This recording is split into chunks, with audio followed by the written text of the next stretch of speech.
जियाउर रहमान।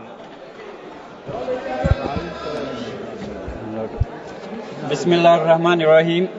माननीय अध्यक्ष जी, आपका बहुत बहुत शुक्रिया कि आपने मुझे इस महत्वपूर्ण बिल पर बोलने का मौका दिया और मुझे उम्मीद है कि आपका संरक्षण मुझे मिलेगा कि मैं अपनी बात को मुकम्मल कर सकूं। मैं अपनी बात इस शेर के साथ शुरू करना चाहता हूं कि बुलंदी देर तक किस शख्स के हिस्से में रहती है, बुलंदी देर तक किस शख्स के हिस्से में रहती है, बहुत ऊंची इमारत हर घड़ी खतरे में रहती है। माननीय अध्यक्ष जी, आज मैं इस सदन में वक्फी तरमीमी बिल 2025 के खिलाफ अपनी बात रखना चाहता हूं। वक्फ अमेंडमेंट बिल 2025 के जरिए सरकार वक्फ ट्रिब्यूनल के अधिकार को कम कर रही है। वक्फ बोर्ड के अधिकार में भी काफी कम किए जा रहे हैं। वो इसलिए कि ताकि वक्फ बोर्ड की संपत्ति को आसानी से सरकार अपने कंट्रोल में कर सके, जिसको कि हम बर्दाश्त नहीं करेंगे। माननीय अध्यक्ष जी, मैं आपके माध्यम से कहना चाहता हूं कि मैं और हमारे नेता माननीय राष्ट्रीय अध्यक्ष अखिलेश यादव जी सिर्फ इस बिल का इसलिए विरोध नहीं कर रहे कि इसको एनडीए सरकार लेकर के आई है। हम इस बिल को विरोध इस वजह से कर रहे हैं क्योंकि ये हमारे मुस्लिम समाज को तोड़ने का काम है, हमारे मुस्लिम समाज को कमजोर करने का काम है और इस देश के अंदर विकास में रोधा उत्पन्न करने का काम है।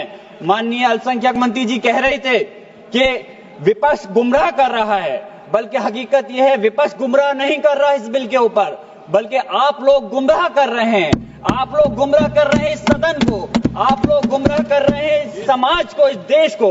आपकी सरकार का नारा था का सबका साथ सबका विकास। मैं पूछना चाहता हूं, यह आपका नारा खोखला है। मुस्लिम समाज को टारगेट करके नुकसान पहुंचाने की आपकी मंशा साफ हो गई है। माननीय गृह मंत्री जी श्री अमित शाह साहब भी यहाँ बैठे हुए हैं। मैं कहना चाहता हूं कि माननीय अल्पसंख्यक मंत्री जी कह रहे थे कि जब वो चुनाव में गए थे तो उनसे कहा गया कि वक्फ बिल को लेकर के आया जाए, इसलिए लाए हैं। तो चुनाव के समय तो उनसे ये भी कहा गया था कि 2 करोड़ रोजगार दिया जाए, महंगाई कम की जाए, भ्रष्टाचार कम किया जाए। हमारे लोगों को उस चीज की जरूरत है, वो क्यों नहीं देते? मैं कहना चाहता हूं कि इस देश का मुसलमान दुश्मन नहीं है, इस देश का मुसलमान वफादार है, इस देश की तरक्की चाहता है, इस देश का विकास चाहता है। और हमारे बुजुर्गों ने लाखों की तादाद में इस देश को आजाद कराने के समय अपनी जान माल की कुर्बानियां देकर के साबित किया था। देश का जब बंटवारा किया था माननीय अध्यक्ष जी, तो उस वक्त अगर जो मुसलमानों को प्यार था पाकिस्तान से वो चले गए, जिनको इस हिंदुस्तान से प्यार था, वफा थी, वो आज इस हिंदुस्तान के अंदर है। हम इस देश के दुश्मन नहीं, हम इस देश में नौकर भी नहीं हैं, हम इस देश के मालिक हैं और हम चाहते हैं कि सब लोग मिलकर के, सारे धर्मों के लोग मिलकर के इस देश की तरक्की की बात करें।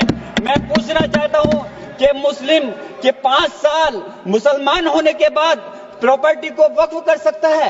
कैसा मजाक है ये? किस प्रकार की बात है? महिला सम्मान की आप बात करते हैं। अरे महिला सम्मान के अंदर तो पहले ही 2 महिलाएं बोर्ड के अंदर रहती थी। आपने कौन सा नया तीर मार दिया कि कौन सी ज्यादा महिलाओं को आप अधिकार दे रहे हैं? मंत्री जी भी कह रहे थे कि तमिलनाडु और केरल के लोगों को कहना चाह रहे थे। मैं पूछना चाहता हूं, याद रखना यह बिल इतना खतरनाक है, हमारे सारे समाज को तोड़ने का काम कर रहा है और बिहार और खासतौर से आंध्र प्रदेश की जनता आपके सहयोगी दल को कभी माफ नहीं करेगी अगर वो लोग इस बिल पर आपका साथ देते हैं। तो मैं कहना चाहता हूं, कमाल की बात तो यह है, मुस्लिम समाज को हक देने की बात वो लोग कर रहे हैं जिनके पास 240 सांसद होने के बावजूद एक भी मुस्लिम सांसद आपके पास नहीं है। आप बात कर रहे हैं, मुझे अफसोस है कि आप इसकी बात कर रहे हैं। सत्ता पक्ष के लोग मुसलमानों की तरक्की की बात कर रहे हैं। आपके मुंह से ये बात अच्छी इसलिए नहीं लगती, मुसलमानों को उत्तर प्रदेश हो या हिंदुस्तान का कोई सा हिस्सा हो, उन्हें नमाज पढ़ने से दिक्कत है। माननीय अध्यक्ष जी, बस मैं अपनी बात खत्म कर रहा हूं। अजान से दिक्कत है, मदरसों से दिक्कत है, मुसलमानों के कारोबार से दिक्कत है, मुसलमानों की स्कॉलरशिप को बंद कर रहे हैं और उसके बाद वक्फ के माध्यम से मुसलमानों को हक दिलाने की आप बात कर रहे हैं। मेरा कहना है कि क्या देश में माननीय न्यायालयों के अंदर पहले से मुकदमों की कमी है जो नए इस बिल को लाकर के नए जन्मों को विवाद दिया जा रहा है?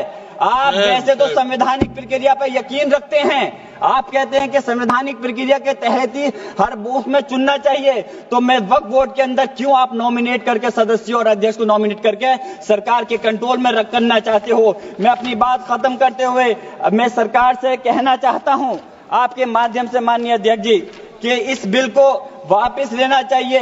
इस बात की वाजिब चिंता है कि यह विधेयक नौकरशाही की ज्यादती को बढ़ावा दे सकता है, जिससे मुस्लिम कम्युनिटी में विश्वास कम हो सकता है।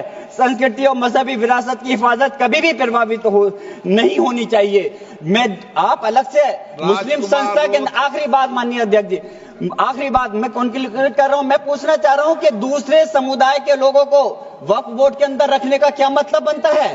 क्या आप दूसरे मजहबी संस्थाओं के अंदर मुस्लिम समाज को भी रखने का काम करेंगे? तो इसलिए इस प्रकार का भेदभाव, नफरत की दीवार खड़ी मत करिए।